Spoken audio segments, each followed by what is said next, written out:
야고보서 30번째 시간입니다.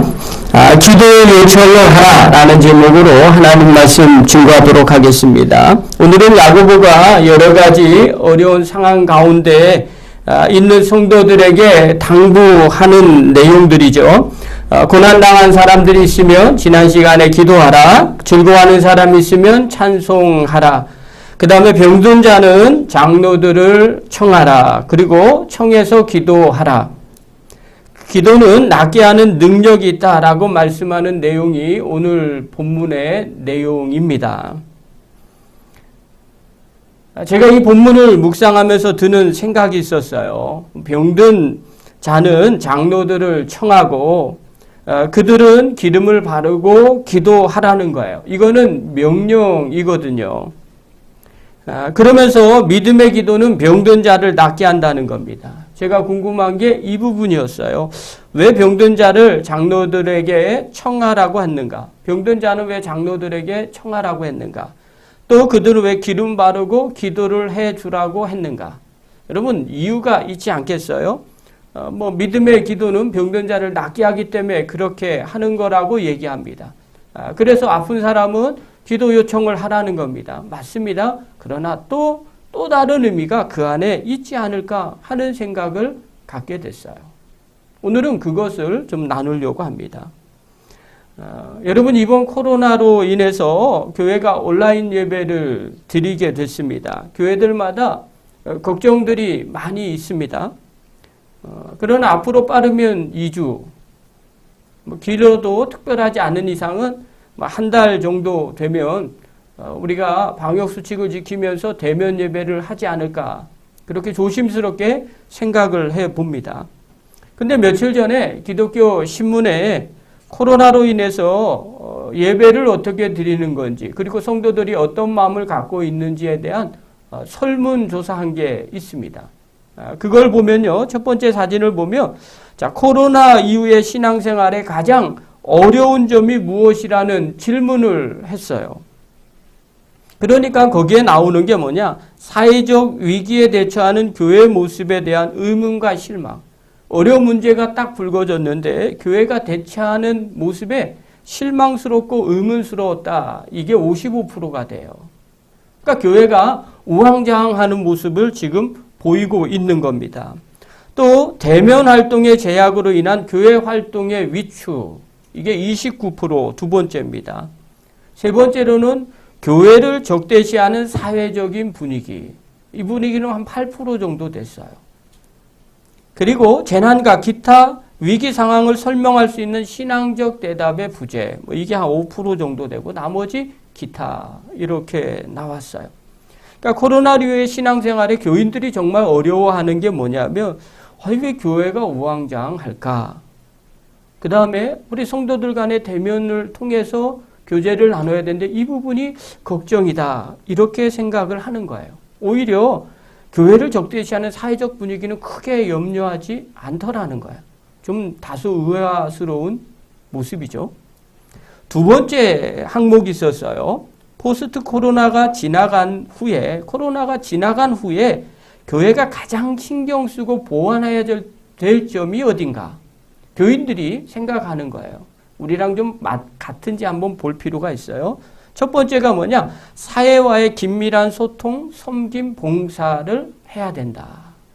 이게 27%예요. 그 다음에 두 번째가 위기 상황에 대한 올바른 해석과 교훈 제시. 위기 상황이 닥쳤는데 올바른 이걸 어떻게 해석할 거냐.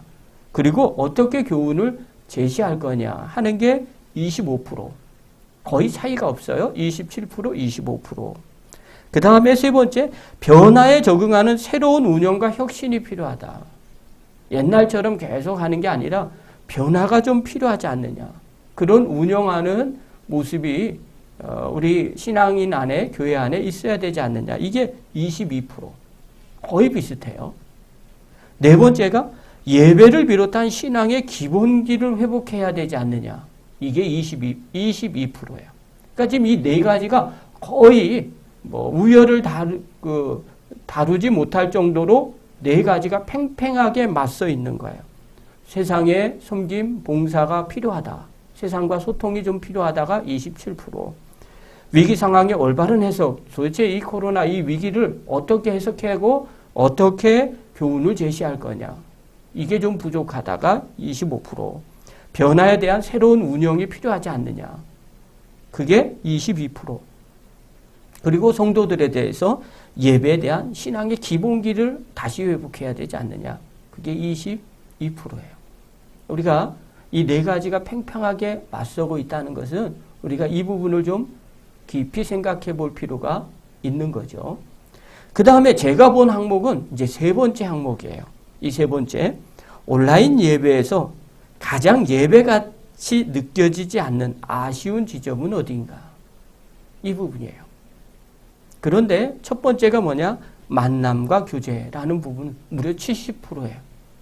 압도적인 수로 온라인 예배를 드렸는데 설교는 만족한대요. 말씀은. 그런데 정말 예배 같지가 않은 지점이 어디냐.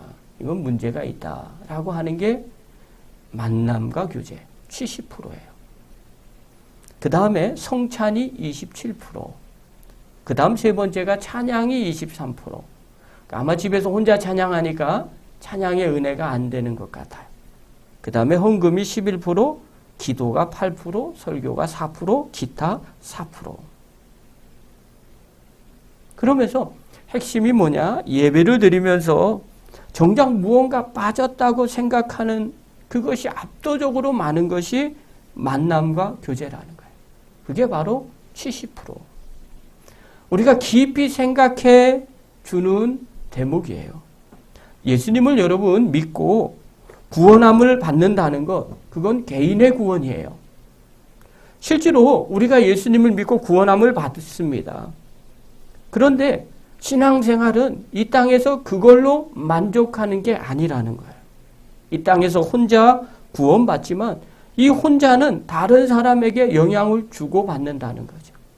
그래서 공동체가 너무너무 중요하다는 것을 성도들 가운데 계속해서 느끼고 있는 거예요. 온라인 예배가 그것이 부족하다라는 거죠. 여러분, 우리의 신앙생활은 어떻습니까? 혼자 믿음 지킬 수 있다고 생각하는 분들도 계실 겁니다. 충분히 혼자 신앙생활 지킬 수 있습니다. 그러나 그것이 너무너무 힘들다는 거 우리가 알 수 있어요. 무엇보다도 내가 어려움을 겪고 있는 상황에 닥치면 나 혼자 신앙생활 하는 건요 정말 힘듭니다. 그때 더 힘든 거예요.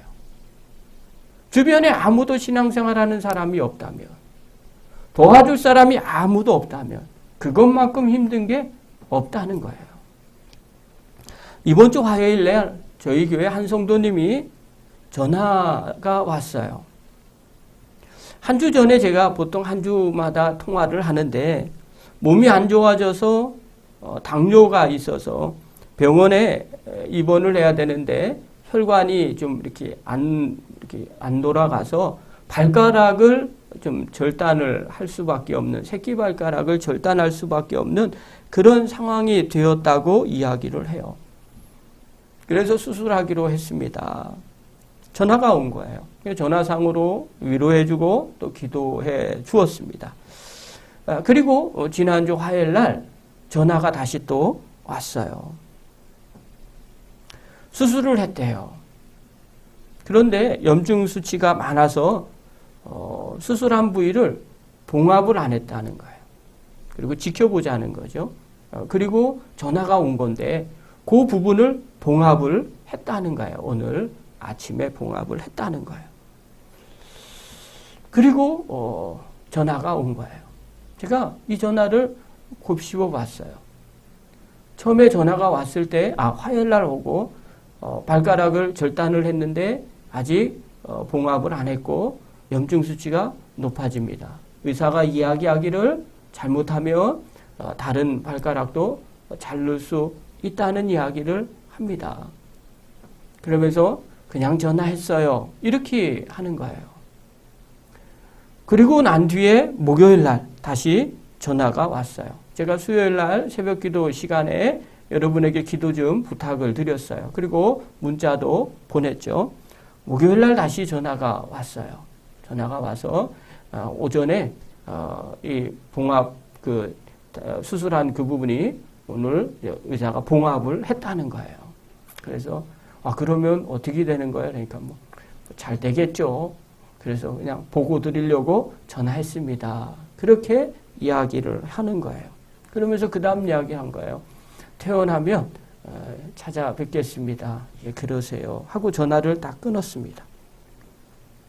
제가 통화하는 내내 한 주간 내내 그런 생각이 들었어요. 그분이 왜 저한테 먼저 전화를 했을까?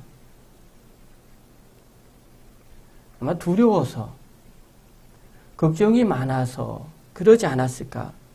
그 다음에 병원에서는 혹시 발가락이 다른 데도 절단되면 어떡하나 하는 염려가 있었던 것 같아요. 그리고 먼저 저한테 전화를 한 거죠. 그 말은 기도해 달라는 뉘앙스로 들렸어요. 그리고 잘 봉합이 됐어요. 그리고 더 안 자를 것 같은, 절단하지 않을 것 같은 생각이 든 거예요. 그래서 이틀 뒤에 다시 또 전화가 온 거죠. 그 뉘앙스는 말하지 않았지만 기도 덕분에 잘 됐습니다. 그런 뉘앙스였던 것 같아요. 여러분, 사람은요, 누구나 어렵고 두려울 때, 누구나 어려울 때 두렵고 힘듭니다. 믿음도 혼자 할 수 있지만 어려울 때는요, 믿음 생활하는 것조차도 때로는 힘들고 어렵습니다. 그래서 옆에서 누군가가 도와주어야 한다는 거예요.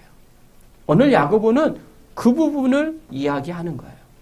그래서 병든 어려운 상황 가운데 있느냐? 그렇다면 너희는 교회 장로를 청해서 기도를 받아라. 그렇게 요청하라고 얘기한 거예요. 오늘 본문을 구체적으로 봅시다. 자, 14절입니다. 14절 읽겠습니다. 시작. 너희 중에 병든 자가 있느냐? 그는 교회의 장로들을 청할 것이요. 그들은 주의 이름으로 기름을 바르며 그를 위하여 기도할지니라. 여러분, 병이 든 자가 있으면 교회 장로들을 청하라고 하는 겁니다.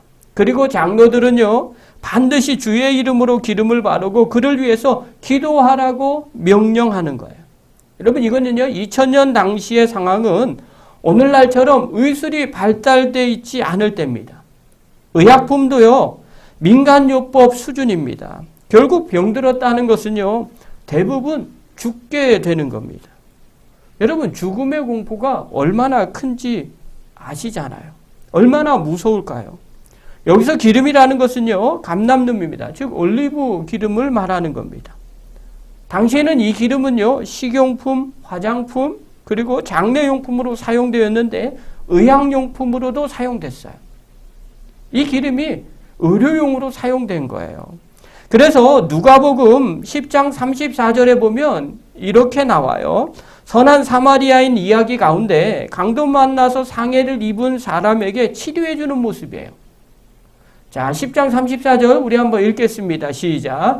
가까이 가서 기름과 포도주를 그 상처에 붓고 싸매고 자기 짐승에 태워 주막으로 데리고 가서 돌보아 주니라. 당시에 기름과 포도주는요, 흔히 사용되었던 의약품입니다.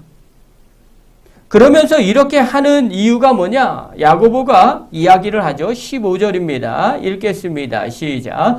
믿음의 기도는 병든 자를 구원하리니 주께서 그를 일으키시리라. 혹시 죄를 범하였을지라도 사하심을 받으리라. 여러분, 믿음으로 드리는 기도는 병든 자를 구원할 수 있다는 겁니다. 왜냐하면 주님께서 그를 치유해 주실 것이라는 사실이에요. 혹시 죄를 범해서 질병이 생기면 사하심을 얻을 수 있다는 말씀입니다. 그러면서 모두에게 당부를 해요. 너희들 반드시 기도 요청을 하라. 왜 그렇게 이야기하느냐? 16절부터 18절이에요. 읽겠습니다. 시작. 그러므로 너희 죄를 서로 고백하며 병이 낫기를 위하여 서로 기도하라. 의인의 간구는 역사하는 힘이 큼이니라. 엘리야는 우리와 성정이 같은 사람이로되 그가 비가 오지 않기를 간절히 기도한즉 3년 6개월 동안 땅에 비가 오지 아니하고 다시 기도하니 하늘이 비를 주고 땅이 열매를 맺었느니라.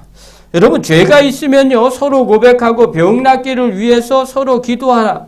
그렇게 이야기하면서 의인의 간절히 비는 기도는 기도에 큰 효력을 나타난다는 겁니다.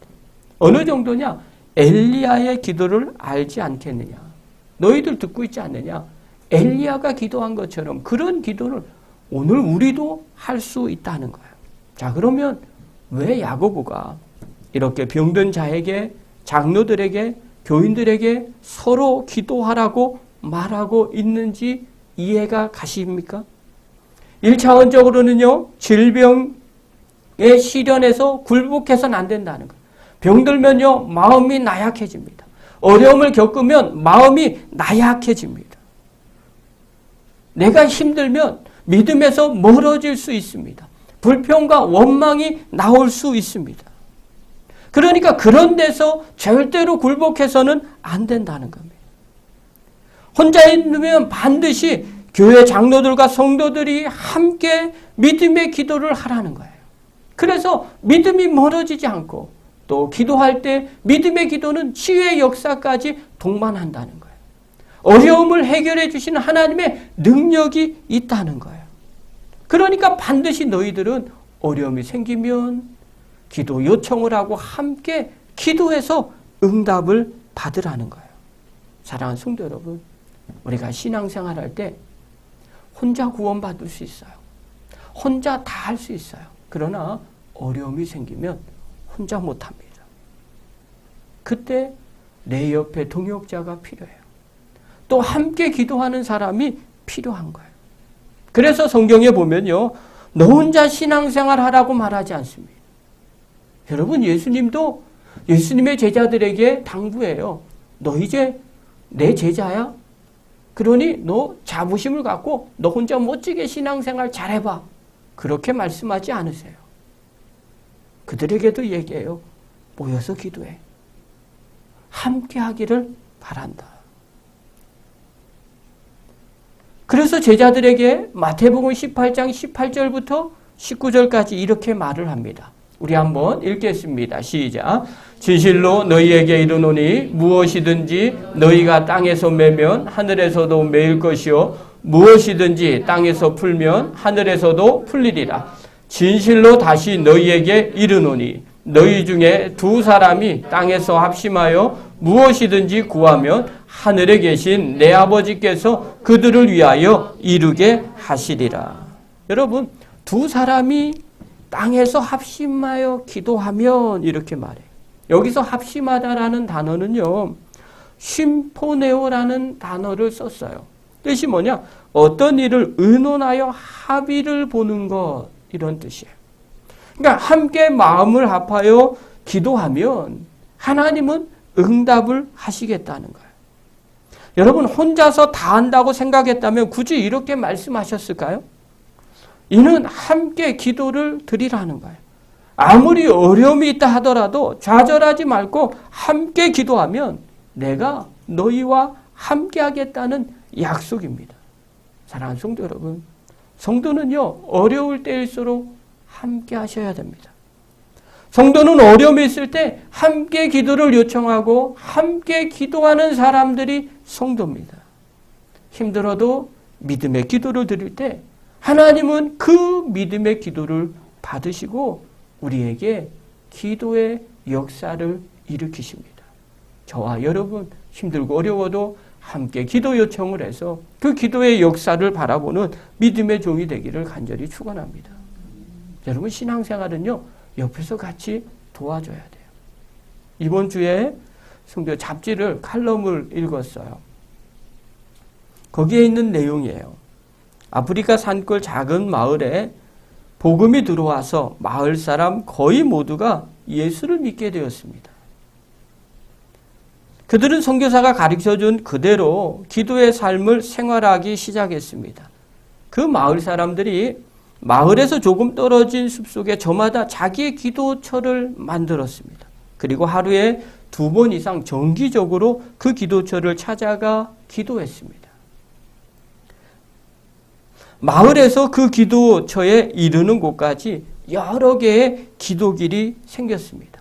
왜냐하면 사람들이 자기 집에서 그 기도처로 자기가 만든 기도처로 가니까 길들이 여러 길이 생긴 겁니다. 그래서 마을 사람들은 그 길을 각자의 기도길 혹은 나의 생명길이라고 불렀습니다. 그런데 누군가 기도를 게을리하고 기도처를 찾지 않으면 풀이 자라납니다. 그러면 신앙의 친구가 조용히 찾아가 이렇게 말해준다고 합니다. 형제님, 생명길에 풀이 많이 자랐어요. 그래도 변화가 없으면 그의 친구 몇 사람이 함께 대신 그의 기도처를 찾아가서 기도해 준 다음 그들의 친구를 다시 찾아와 이렇게 말을 한다고 합니다. 그 사람이 안 가니까 다른 친구들이 대신 그 길로 가서 거기서 기도해 주고 난 뒤에 와서 얘기하는 거예요. 형제님, 우리가 형제님의 생명길을 닦아 놓았습니다. 주님이 거기서 형제님을 기다리시는데 저희가 함께 가드리겠습니다. 그러면 그들은 며칠간 그 형제와 함께 그 길을 동행하며 기도의 회복을 도왔습니다. 제가 이 부분을 보는데 마음에 큰 울림이 있었어요.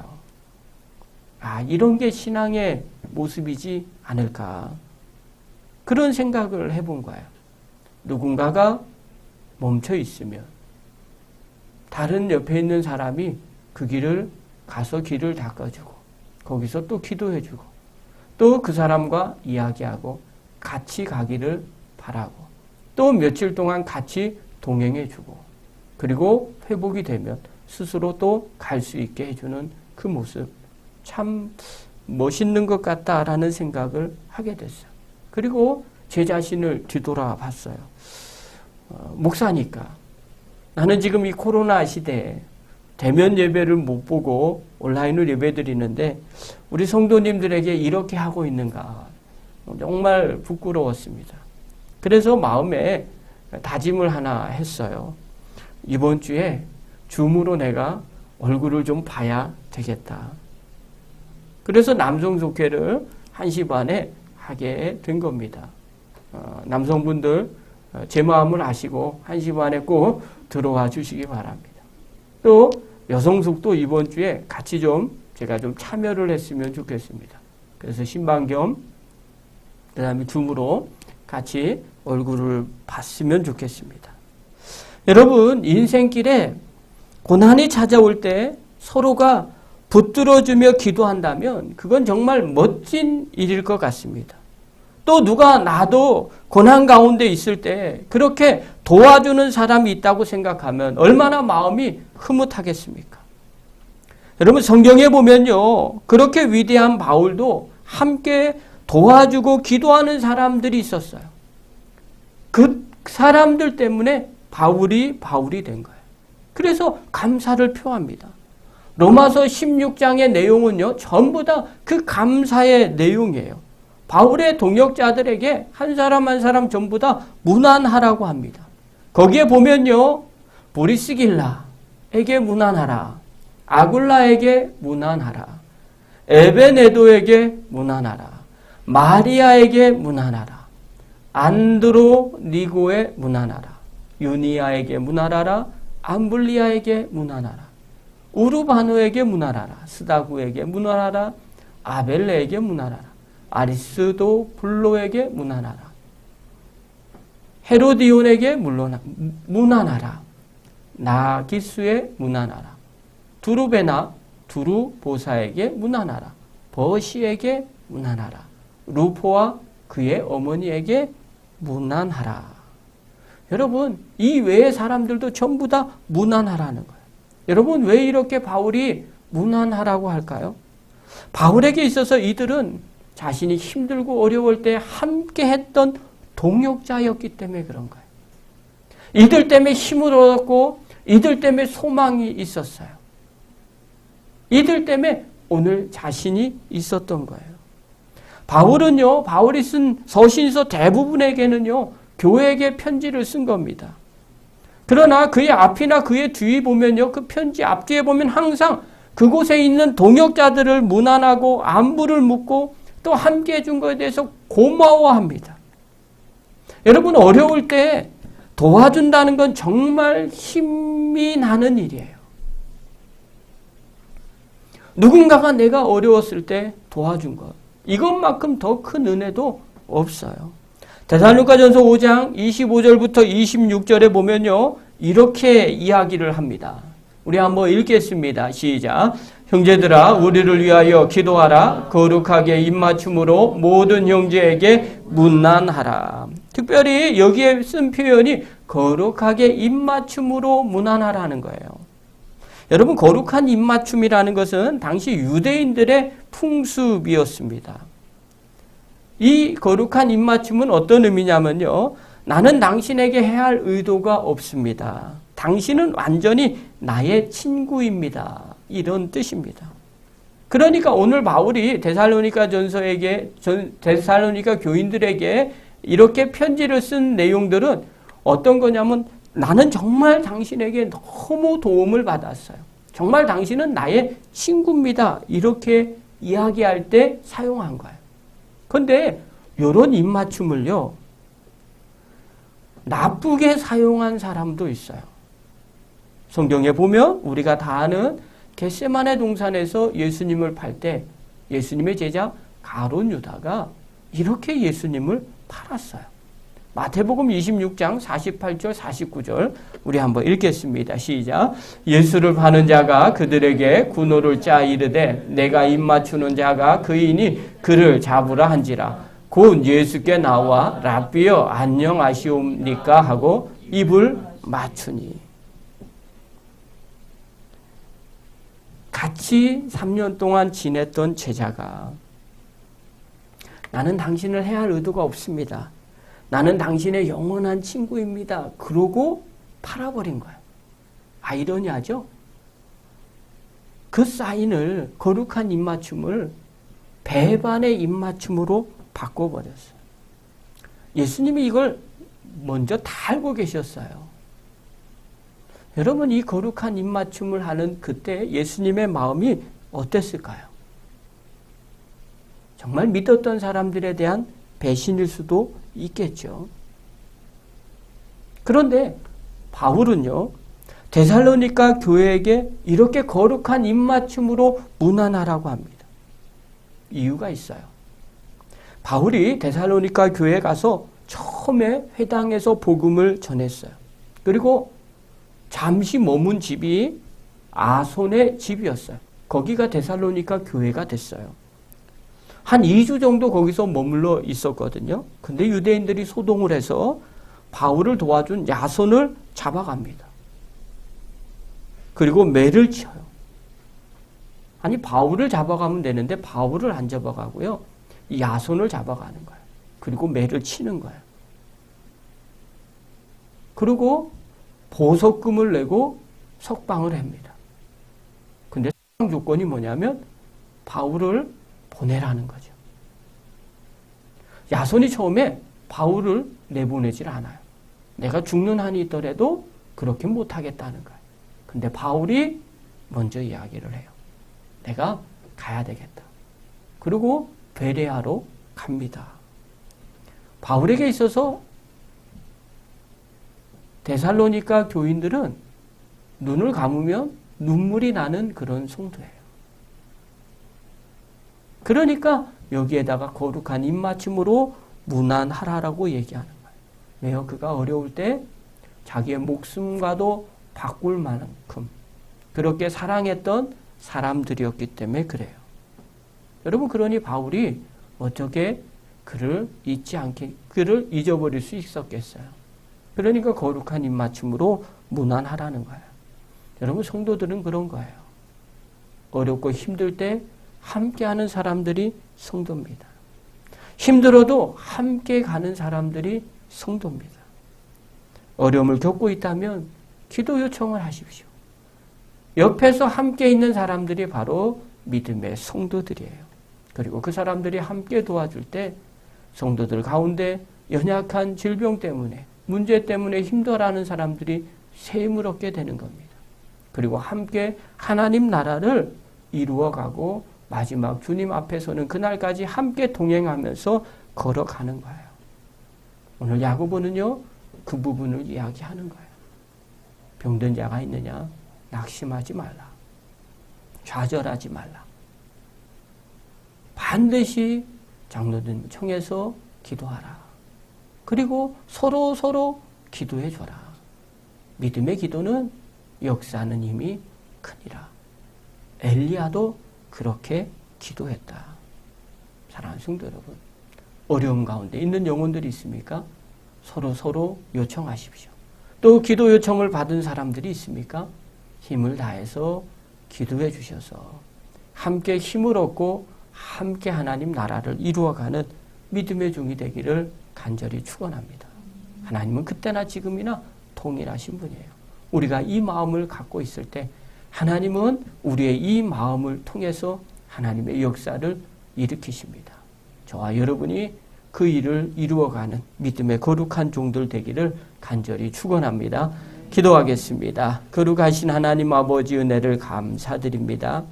어렵고 힘든 일을 겪습니까?